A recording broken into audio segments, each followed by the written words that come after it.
Barra de Opinión presenta.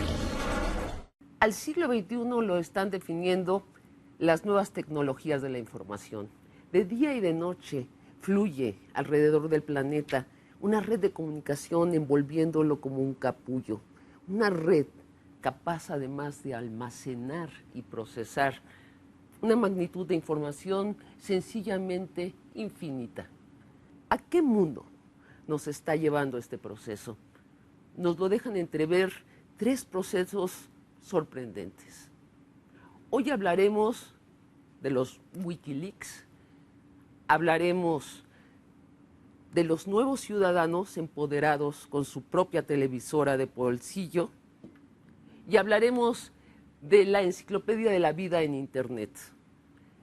Hemos invitado para hacerlo a Irene Seltzer, editora de la sección internacional del periódico Milenio, a Daniel Moreno, director general del portal de Internet Animal Político, y a Gabriela Barquetín, directora del Departamento de Comunicación de la Universidad Iberoamericana.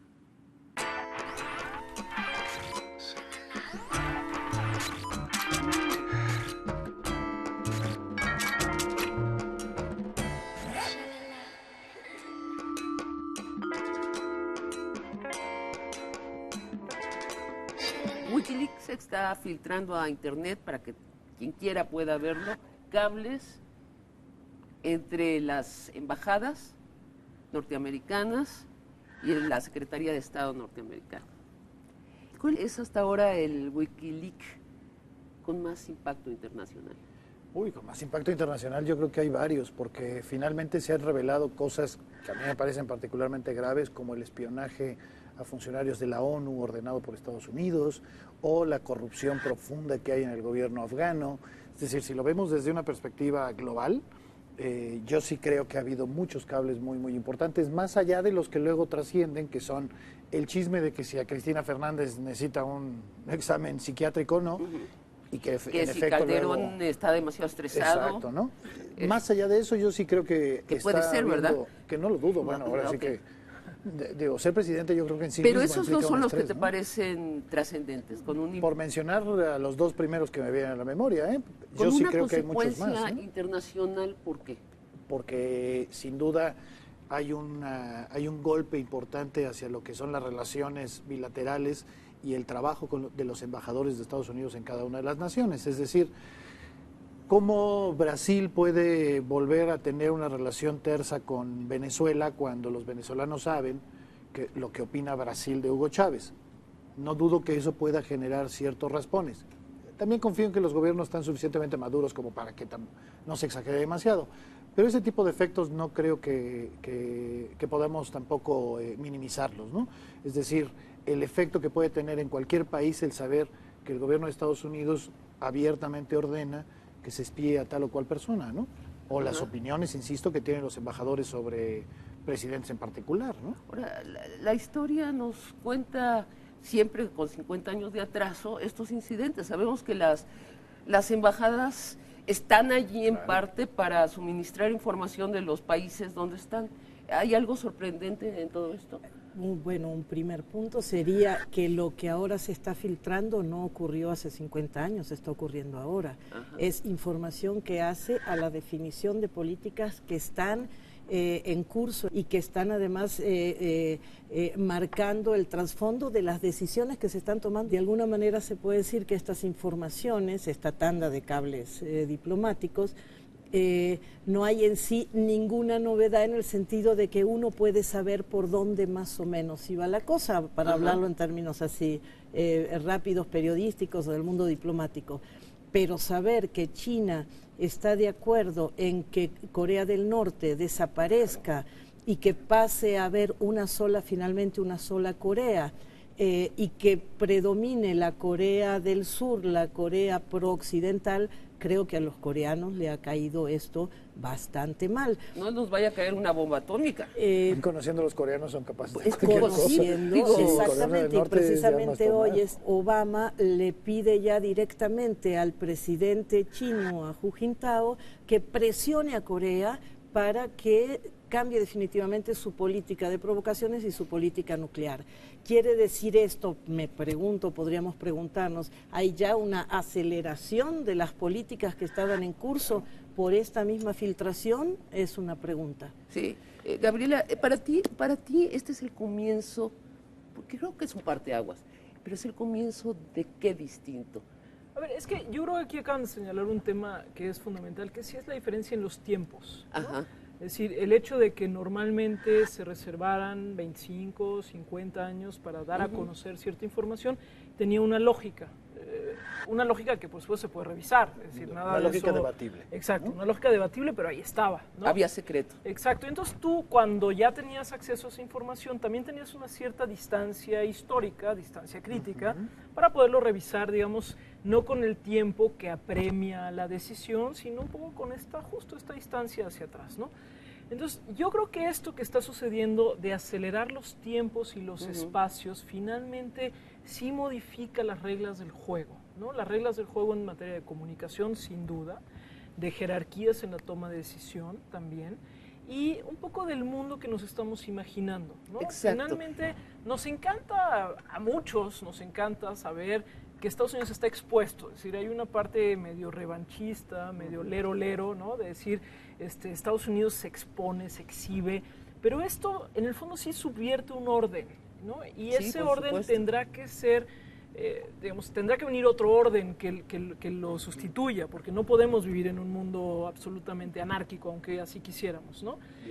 Y abierto. Entonces, yo creo que lo que sí estamos viendo ahorita es una inversión, digamos, de donde estábamos parados, y eso a dónde nos va a llevar, y no está tan fácil de resolver, pues, ¿no? Porque finalmente sí hay quienes tendrán que tomar decisiones, sí hay quienes tendrán que elaborar estrategias, sí hay información que no debe ser pública en el momento en el que está siendo discutida, es decir, el poder del secreto sigue siendo importante para muchas tomas de decisiones, ¿no? Humberto Eco publicó recién que lo que estamos provocando es el regreso de las palomas mensajeras Sí, y los que es muy bueno mensajeros de eso, carne y hueso, con el peligro que a veces en la Edad Media se mataba al mensajero para que el secreto fuera secreto realmente.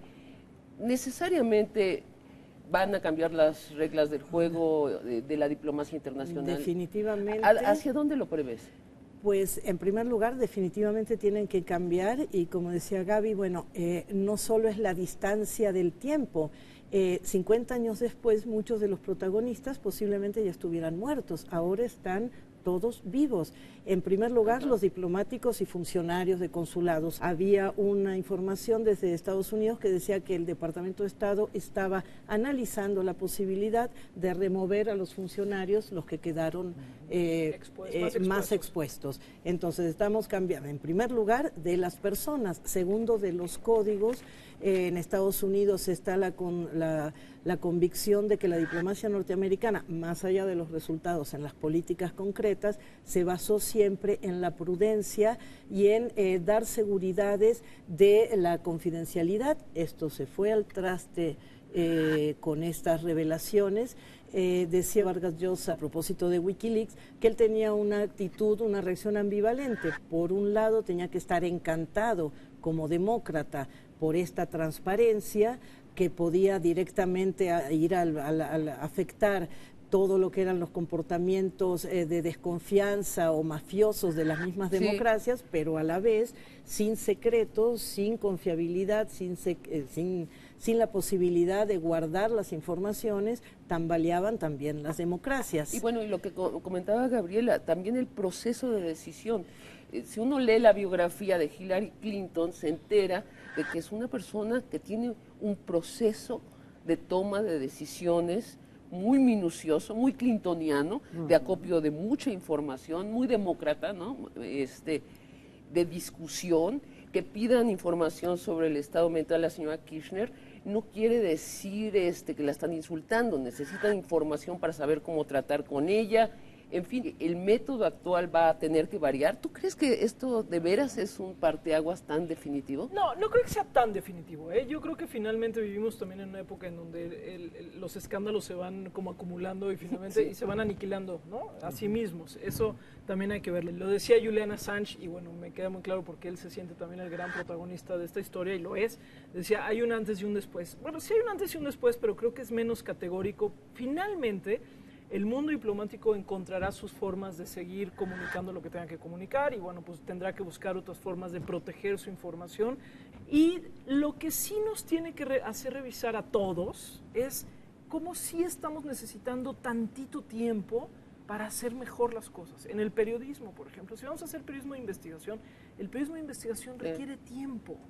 No podemos estar reaccionando siempre y la verdad es que y no necesita más de 140 caracteres. Necesita más de 140 caracteres y necesita dinero, y necesita tiempo. Bueno, sí. Y necesita que se le quiera invertir y decir, yo voy a pedirle a esta persona que durante 3 meses o 2 meses, oigan, llegar a esto, a esta filtración de Wikileaks, llevó muchísimos meses. Hay un muy buen artículo en El País que describe todo el proceso, cómo los contactaron, cómo fueron, cómo regresaron. Fueron muchos meses hasta que se dio a conocer. El tiempo sigue importando. Cuando hablaste del periodismo, del no periodismo de investigación, te estabas refiriendo claramente a México. Claro, sí. Regresemos, bueno, vayamos a México. Daniel, los cables filtrados sobre México, ¿cuál es el de mayor consecuencia? Uy, el de mayor consecuencia, yo te diría que las consideraciones sobre el ejército mexicano, sobre el hecho de que el gobierno de Estados Unidos les dijo dónde estaba Beltrán Leiva y el ejército mexicano no hizo nada, a mí me parece el más duro de todos. Aún así, digamos, hay varias consideraciones adicionales en los cables, en el caso de México, que yo creo que son muy revisables, por lo menos. Es decir, temas que ya se sabían, pero que nunca está de más corroborar, cotejar, poner en perspectiva, que es la falta de coordinación entre seguridad pública, Marina y Ejército. Pero ahora lo sabemos de cierto. Lo sabemos de cierto, o por lo menos tenemos más elementos para tenerlo sabemos claro. Sabemos de cierto que Estados Unidos está hasta la cocina en esta guerra. Exactamente. Que el embajador Pascual no es una casualidad que sea un experto en estados fallidos, sí fue enviado a México por esa capacidad. Lógica, claro. Pero, a ver, eso nos enriquece como ciudadanos, saber estas precisiones, bajar de esta nube de vaguedades con que hablamos de nuestra política, que nuestra política, notablemente las decisiones más importantes se toman a puerta cerrada. Digo, no podemos olvidar que estamos en un sexenio, que votamos por un presidente del empleo, que resultó el presidente de la guerra. Pensemos lo que pensemos de la guerra. En un cuarto con puertas cerradas se tomó esa decisión en ausencia de los ciudadanos. ¿Enriquece nuestra democracia tener esas precisiones? A mí me parece una gran pregunta esa y yo todos estos días me he estado preguntando si sirve o no. Por ejemplo, en el caso de las revelaciones de Irak y Afganistán, sí pueden servir, aunque en los hechos no se traduzca en un ejercicio de la justicia, pero todo lo que se viene denunciando de la guerra de mentiras que se hizo en Irak, de los bombardeos amigos del fuego, los daños colaterales en los bombardeos a la población civil, si hubiera voluntad política, se podría enjuiciar a los responsables de estos crímenes. Eso es más control para la gente sobre los poderes, En ¿no? ese caso sí, Toda pero en el caso de estas informaciones, por ejemplo, sí, es que es la misma ambivalencia que yo rescato del planteamiento de yo no Vargas percibo Llosa. ninguna indignación nacional respecto a la soberanía de México. No, pero tampoco creo que sea para indignarse porque Bueno, la Embajada de Estados Unidos está haciendo su trabajo. Hubiera ardido México. Déjame nada más plantear un punto que es, para mí, casi por definición, la información contribuye a fortalecer una democracia, aun cuando esta información sea tan peligrosa como lo puede ser lo de Irak y Afganistán. Creo en ese sentido, y para plantear algo que decía Gabriela, pero en sentido contrario, es, bueno, sí, en efecto, ahora no hay los tiempos de 25, 50 años, sin embargo, esos tiempos eran fijados por el poder. Y aquí, por lo menos, lo que estamos teniendo es la posibilidad de que los ciudadanos, casi de inmediato, casi entendido que estamos hablando de los últimos 3 años de información vinculada con los cables, tienen las posibilidades de saber las bajas civiles en una guerra como la de Irak, y no nos tenemos que esperar 25 años.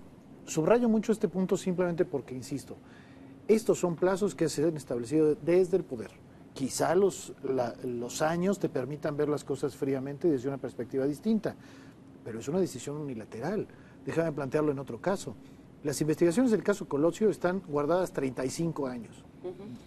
Perdón, ¿y quién dijo 35 y no 30 o 20? ¿O cuál es el criterio? Sí. Es una lógica estrictamente de poder. A mí me parece que Wikileaks, si hay algo que fractura es esto, porque el poder tiene la decisión unilateral, sí, el poder, de definir qué podemos y qué no podemos saber los ciudadanos. Bueno, porque el poder es el poder porque acumula la fuerza bruta, ¿no? la violencia, el derecho a la violencia, la información y el dinero. Y Wikileaks y en general la Internet, creo que coincides conmigo, Gabriela, está quitando ese poder de la información al poder, incluido los poderes de los dueños de los grandes medios de comunicación. Internet hace como más horizontal los planos, sin duda, pero también hay figuras que importan. Es decir, tampoco es tan horizontal. Porque sí hay un señor que se llama Julian Assange, que tiene Wikileaks, que tiene un montón de lana, que algún día alguien tiene que preguntar de dónde viene esa lana, porque todo el mundo dice son ONGs. Sería muy bueno saber de dónde viene la lana para que... Y luego, finalmente, convoca 5 diarios, o 5 medios a nivel global, para que también validen y legitimen la información. Es decir, tampoco es tan horizontal, es otra horizontalidad y son otros poderes y de repente son 5 grandes medios con un sistema que tiene mucho dinero que permite, hoy por ejemplo, Wikileaks tiene más de 350 servidores que lo están replicando para no caerse. Eso no lo puede hacer cualquiera, ¿eh? No. A mí me tumban mi servidor hoy y se murió mi servidor. Es decir, es más como una sustitución de poderes, no una eliminación de poderes, sino una sustitución de poderes. Pero no hay un cambio en la pirámide, o sea, no se está haciendo más parecida a un cuadrángulo la pirámide. Yo la veo como con diferentes picos, ¿eh? Yo la veo con nuevos picos, pero con muchos picos. Con como muchos estas picos. imágenes, ¿no? Estas sí. imágenes, ¿no? del territorio, de algún pedazo del territorio nacional en donde está plano, pero con sus cerritos, ¿no? Exacto. Hasta en la horizontalidad de clases sociales, ¿no? ¿A ti qué te parece eso? Pues ¿Te yo creo preocupa? que también hay segundos pisos en esta supercarretera. Está habiendo una redefinición de la arquitectura de la comunicación. A mí lo que me preocupa, bueno, hay distintos niveles. Por un lado, pienso, todo el planeta jurídico, las dimensiones en que nos estamos moviendo, porque está un sujeto real, Julian Assange, perseguido, otra, la de Estados Unidos, que no puede atraparlo por cargos reales, salía también la Sociedad Interamericana de Prensa, defendiendo de los ataques a Julian Assange, exhortando hoy a la justicia de Estados Unidos que no lo persiga porque viola la libertad de prensa y a la vez se lo persigue a Julian Assange como el anarquista que está poniendo de cabeza al mundo, pero 5 grandes periódicos de la prensa internacional están dándose el festín, reproduciendo todas esas informaciones. Entonces, matan al mensajero, pero no a los amigos del mensajero. O sea, vamos hacia una geometría del poder distinta, ¿no? O sea, con una base más ancha y, como dicen ustedes, con picos por todas partes, tal vez, además, picos que suben y bajan más rápido. ¿Qué pasó en la reunión a puerta cerrada de la elección del nuevo presidente del PAN? Es una reunión a puerta cerrada, en donde hay 350 consejeros, y en donde el periodista tiene que estar aprovechando, pues, que salió uno al baño para recabar un dato y luego otro y poder armar una nota. Aquí pasó algo espectacular, que era una veintena de consejeros nacionales en Facebook o en Twitter diciéndote lo que estaba pasando en la reunión privada. Entonces, reporteando en tiempo real. Lo que hicimos los medios en todo caso fue retuitearlos, nada más. Y luego verificar. Y luego verificar, por supuesto. ¿Había una edad promedio? O... Te encuentras a Gabriela Cuevas, o a Santiago Ardavín, o a Arturo Torres, que son gente joven, estaban en pleno tuiteo, además diciendo cosas que tampoco estaban cometiendo ninguna infidencia. Bueno, es que este es Era un lo que te caso ibas a claro enterar donde la después. democracia Claro. Y se los agradecimos, por sí, cierto. se fortalece con la puerta abierta. ¿Cómo ven el porvenir de los filtradores mexicanos? O sea, van a suceder filtraciones aquí en México, gente en el gobierno, en los partidos, en la empresa privada, dentro de los bancos?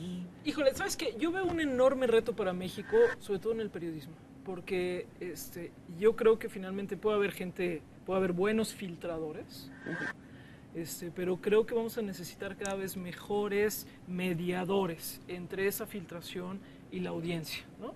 Porque lo vimos también en este caso de Wikileaks. O sea, finalmente Wikileaks avienta los 250,000 documentos estos, pero hubo un grupo de profesionales que supo cómo contextualizarla, interpretarla, acomodarla, jerarquizarla y contártela.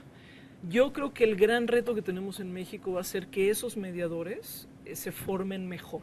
Es decir, que sepan contar mejor las historias, que sepan entender mejor que la filtración no se debe tomar como una declaración. Nosotros tenemos un periodismo muy de declaraciones y siempre vamos a tener estas filtraciones. Sí vamos a necesitar mejores mediadores y mediadores que de veras estén al servicio de la sociedad y no al servicio de los poderes. Desgraciadamente el periodismo en México no ha estado al servicio de la sociedad. Eso es muy importante. Eso que acabas de decir creo que va a marcar nuestra época y si queremos estar a la par del mundo, tenemos que voltear, el periodismo tiene que voltear a ver a la gente.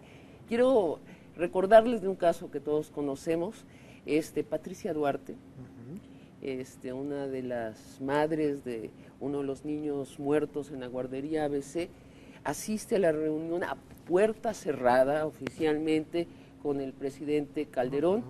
En el arco electrónico estaban decomisando cualquier medio de comunicación, cámaras, teléfonos, grabadoras, y ella cuando le van a quitar su celular, dice, ya se murió mi hijo, ahora me vas a quitar mi celular, y el vigilante se paraliza y la deja pasar. Empieza la reunión y su marido está listo con el celular, ella toma la palabra y sucede esto. Esto que además esa misma noche ella sube al internet.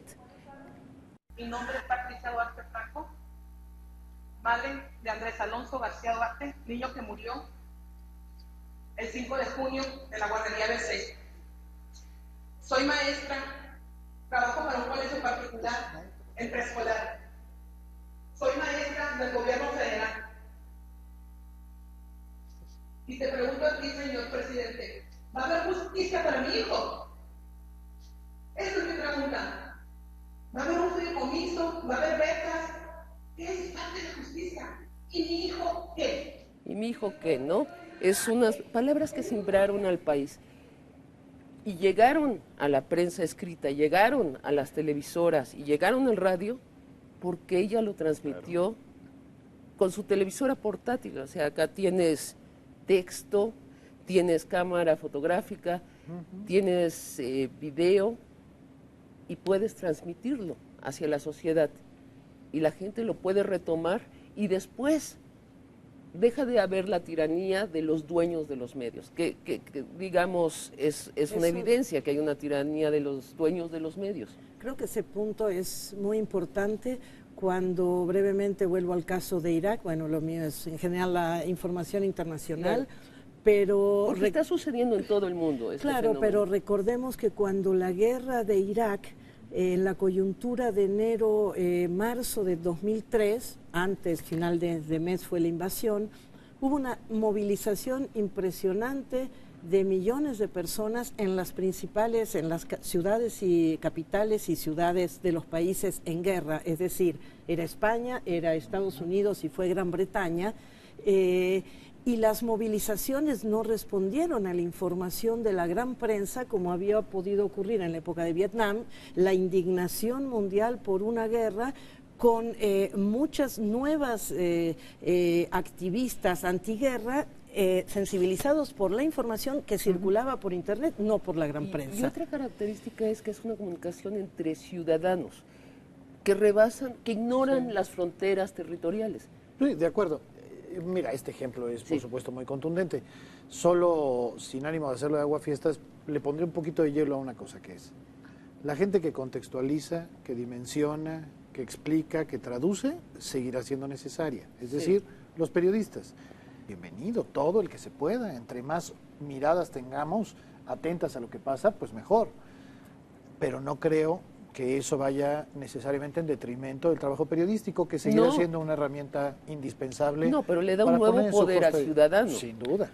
Sí, sí le da un nuevo poder al ciudadano, pero yo creo que hay que verlo. A ver, lo que dice Daniel es importante. No, todos estos materiales, incluso lo que ha sucedido en muchos otros países, finalmente adquieren mayor fuerza cuando de alguna forma son retomados por los medios llamados tradicionales, ¿no? Es decir, si algún noticiario se hace eco de eso, o si un periodista de la prensa escrita se hace eco de eso, adquiere, digamos, esta fuerza. Es decir, en sí mismos ha habido casos, pero en sí mismos se vuelve muy difícil porque sí requeriría de una ciudadanía que se asuma más consciente de su poder ciudadano. Y en el caso de México todavía nos cuesta un poquito de trabajo, todavía somos un poquito temerosos. Esto que acabamos de ver finalmente lo retomaron algunos medios. Sí, pero vino yo no desde- sé si solo realmente desde abajo. Sí, viene de abajo. O sea, y no- eso es importante. Hay una decisión de no la paso, no la pasas tú, no la pasamos. No hay esa decisión. Sí, no no. es posible esa No es decisión. posible. Y si no la pasas tú, igual la pasas tú, Claro. o no sé qué, pero viene de Claro. abajo. Ahí sí es cierto, la generación de la nota ya no es la decisión de arriba, puede ser la decisión de abajo. Dice Julian Assange, más que el castigo, el miedo es la manera más efectiva para controlar a la sociedad.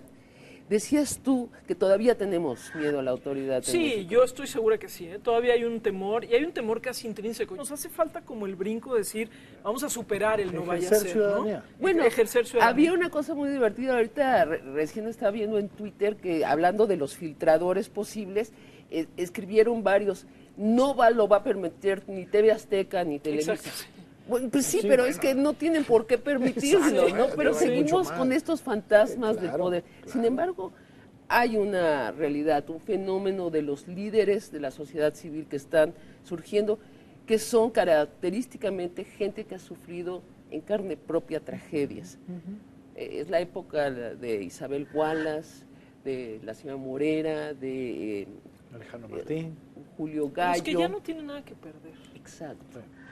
Yo creo que ese es un dato bien importante. Eduardo Los que ya Gallo, no perdón. tienen nada que perder Sí. y que finalmente están dispuestos a echarse para adelante y a usar todos los medios para echarse para adelante. Y creo que ahí están. Y creo que están moviendo muchas Y qué cosas. bien hablan, ¿no? Qué bien hablan, qué bien se expresan, cómo mezclan la emoción con el verbo. Es un nuevo fenómeno. Es un nuevo fenómeno. Antes, hace 10 años, los mexicanos nos ponían un micrófono enfrente y balbuceábamos, cantinfleábamos. Bueno, nosotros inventamos el verbo cantinflear. Sí, pero también creo, bueno, ahorita dijiste algo importante, es que tanto nos hemos acostumbrado al micrófono. También es cierto que las sociedades en general nos hemos vuelto mucho más mediáticas. Ya entendemos los lenguajes de los medios, es decir, si hoy ya te ponen un micrófono y te preguntan, incluso ya sabes hasta cómo tienes que contestar, cosa que hace 10, 20 años era impensable.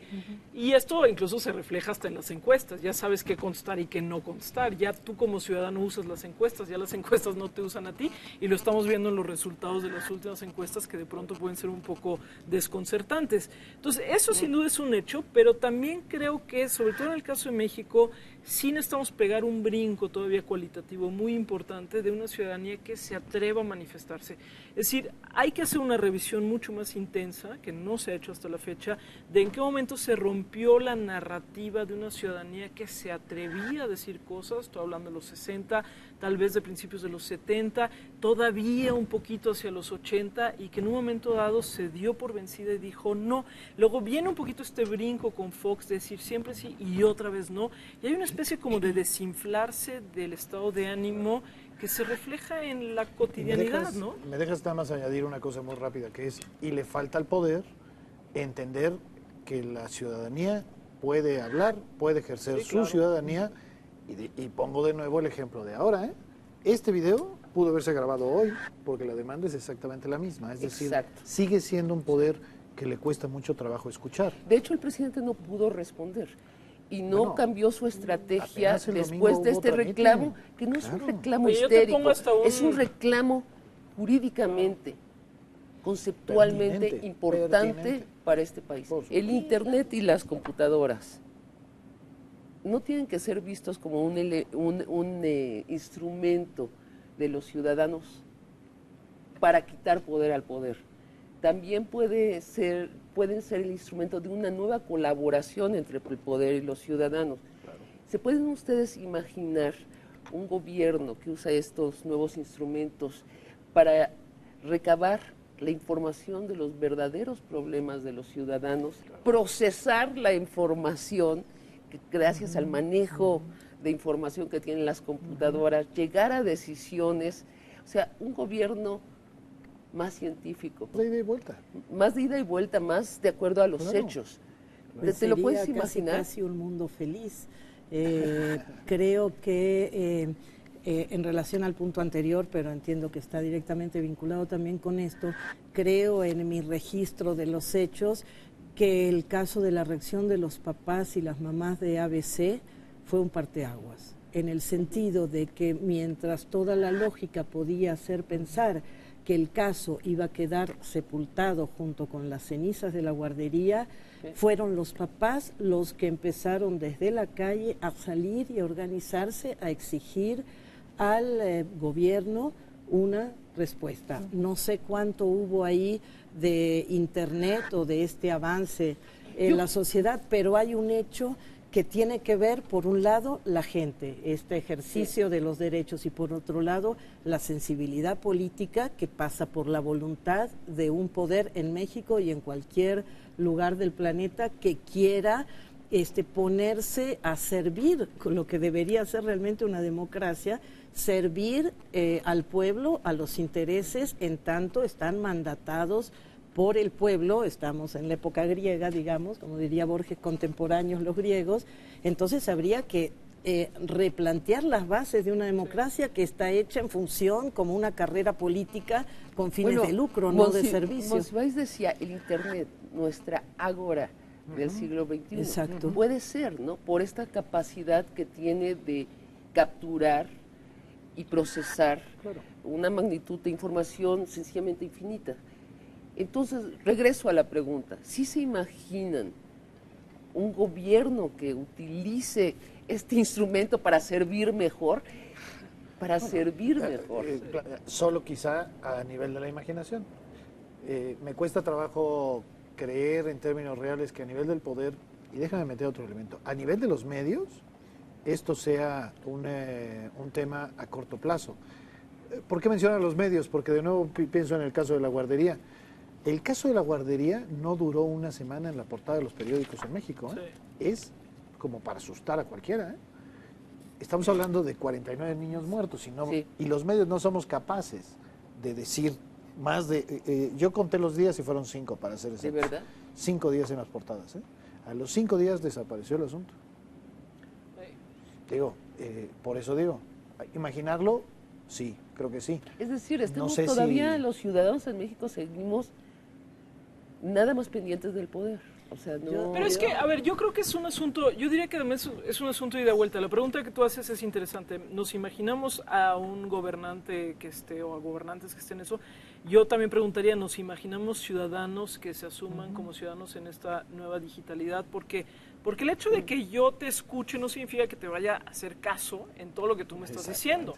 ¿Por qué? Porque también estamos como ahorita en el empoderamiento, que es una palabra bastante fea, pero un poquito como en la soberbia casi del ciudadano, decir, porque yo te dije me tienes que hacer caso. No necesariamente. Es decir, si yo estoy gobernando para 100 y tantos millones de mexicanos, yo no puedo hacerle caso a las individualidades. Es decir, sí tengo que encontrar los consensos, los problemas comunes, y entonces viene la voz que se siente no atendida, que es un poco lo que le ha pasado a Obama en sus primeros años, ¿no? Que finalmente él logra el apoyo de grupos muy diversos, pero esos grupos muy diversos se sienten no atendidos una vez que él está en el poder, cuando es muy difícil atender la diversidad, si esa diversidad no se asume como parte de una colectividad en la que tienes que renunciar a pedazos. Si ¿no?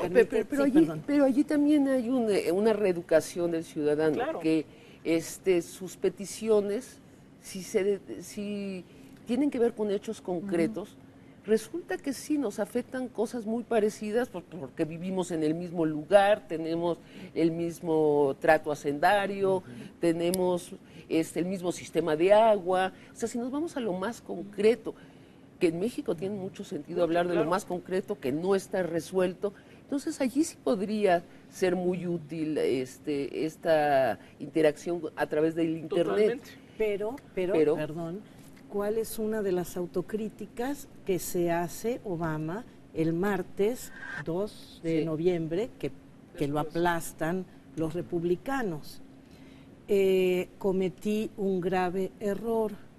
Me olvidé que yo había llegado a la gente yendo a las ciudades y a sus casas. Y creí, la Casa Blanca me comió, me olvidé de volver a salir a la calle y a estar con la gente cuando me eligieron presidente. Sí.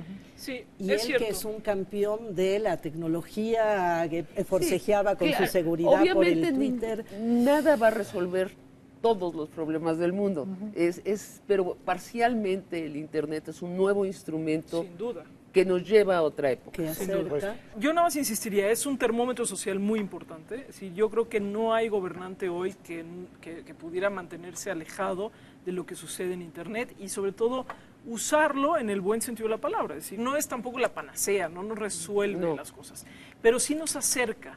Y yo creo que ese es un dato muy importante, el que a mí me acerque, que yo de repente pueda interactuar con el diputado, con el presidente, que yo le pueda enviar un mensaje, que me pueda escuchar hasta donde quiera, porque finalmente me queda muy Responsabilidad claro. de ambas partes, ¿no? De ambas partes. Porque Y eso hay también que hemos resolverlo. visto Sí. como un secretario de Estado, el propio presidente, un diputado, dice algo y en Twitter, bueno, lo pueden acabar a patadas, aprovechando algunos el anonimato, aprovechando las herramientas pues que te da Twitter, que también inhiben la participación de estos funcionarios en una red social. Wikileaks, prevés. Uy, ojalá que hubiera suficientes Wikileaks, por ejemplo, sobre temas fundamentales como toda la parte económica. Yo sigo creyendo que hay muchos temas todavía por explicarse, digamos, en la parte económica, y me refiero desde la crisis del 95, desde Fobaproa, desde todo este tipo de temas. O sea, porque nos van a llegar todo lo que tiene que ver con Estados Unidos, ¿no? Hay que recordarlo. Entonces, nos va a llegar esa información. Ojalá. ¿Cómo es posible que este gobierno haya hablado de una gripita cuando terminó siendo la peor caída del Producto Interno Bruto en quién sabe ¿Cómo va a cuántos ser años? ese ¿no? Wikileaks? Va a decir Ese todos Wikileaks. esos números y va a decir 2 puntos. Ja, ja, ja, ja. Yo Varios, sí quisiera ver los documentos en donde llegaron a esa maravillosa conclusión de que iba a ser una gripita, ¿no? Y como eso, de veras, creo que hay temas en donde luego el cúmulo de cifras que te ofrece el gobierno para defender tal o cual programa social te obnubilan un poco y cuesta trabajo entender el proceso. Pero, por ejemplo, yo sí quisiera saber cómo está evaluando en términos reales este gobierno la lucha contra el narcotráfico. No me puedo enterar vía Wikileaks que habían puesto un plazo de 18 meses, de los cuales llevan 15. Creo que faltan muchos temas todavía por explicarse con claridad y que los Wikileaks incluso serían innecesarios si hubiera una comunicación transparente entre el gobierno y la sociedad en temas capitales. Bueno, esa es una moraleja, llamémoslo así, que nos deja a nosotros como mexicanos, a nosotros los ciudadanos y al gobierno. ¿Por qué tanta puerta cerrada? ¿Por qué tanta obstaculización de nuestra relación? Después, ¿por qué no les creemos despedirnos? Y les pido que veamos juntos la propuesta de uno de los biólogos más importantes de nuestro tiempo. Es una propuesta, ¿cómo decirlo?, decorosa y delicada. Salvemos al planeta Tierra, Edward O. Wilson, y es una propuesta que solo tiene sentido real porque existe el Internet. The Encyclopedia of Life. What is the Encyclopedia of Life? A concept that has already taken hold and is beginning to spread and be looked at seriously. It is an encyclopedia that lives on the internet and is contributed to by thousands of scientists around the world. Amateurs can do it also. It has an indefinitely expandable page for each species. It makes all key information about life on Earth accessible to anyone on demand, anywhere in the world. I've written about this idea before, and I know there are people in this room who have expanded or expended significant effort on it in the past. Una enciclopedia para conocer por fin la variedad numerosísima de vida en el planeta y que solo es posible lograr esta acumulación de conocimiento gracias al Internet.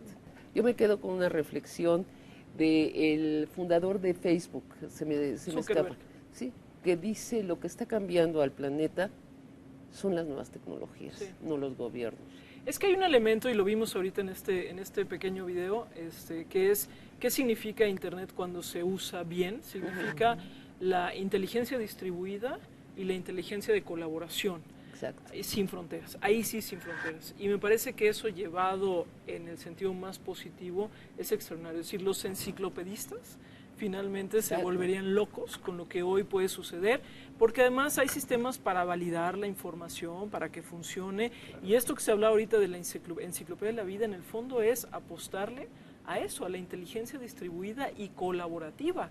Y eso no es una cosa menor. Ojalá se aplicara, por supuesto, a la parte ecológica, a la parte de salvar, a una serie de elementos, pero creo que eso es a donde le debemos apostar. Y fíjate, lo decía el expresidente Lagos hace poquitito, cuando dijo, es que a los gobernantes lo que más trabajo nos cuesta con estas nuevas formas de comunicación es entender que de veras el ciudadano tiene una voz. Y lo dijo de manera muy seria, me gustó incluso cuando lo dijo, dice, no es fácil reconocerlo, porque sí estábamos acostumbrados un poco a tirar línea, a dictar cátedra. Claro. Y esta inteligencia que se vuelve más distribuida y que le apela a la colaboración, implica otra forma de organizarnos socialmente. A mí me parece un reto fascinante, pero implica, por supuesto, cambios que a veces son dolorosos, pues, ¿no? Pero que creo que habría que reforzarlos, ¿no? Yo creo que vamos hacia eso, vamos a la colaboración, vamos a dejar de apreciar tanto la competencia y vamos a colaboraciones de inteligencia nunca antes posibles. Un rompimiento como del tamaño de los enciclopedistas con el pasado, eso es lo creo que los espera. Este es el lado luminoso del Internet. Pues yo creo que es un instrumento maravilloso. De nuevo, Monsiváis es el ágora del siglo XXI. Muchas gracias por esta plática. Gracias a ti, gracias. Barra de Opinión presentó. Lo que no se mide no se puede mejorar, y esto lo estamos aprendiendo también en el campo de la educación. Por primera vez en los últimos años, México se ha sometido a una prueba internacional de conocimientos académicos a nivel de 15 años, tanto en ciencias y matemáticas como en comprensión de lectura. Y la verdad es que los resultados no son halagüeños para México. Ocupamos el lugar 48 de 65 países del mundo en estas pruebas de PISA que organiza la OCDE. Lo peor de todo es que nuestros grandes rivales, países como China, como Corea del Sur, son los países que están teniendo un mejor resultado en las pruebas de PISA. Quiere decir que estos países le han prestado una mayor atención a tener una educación de calidad de lo que hemos hecho nosotros a lo largo de los años. Soy Sergio Sarmiento y lo invito a reflexionar.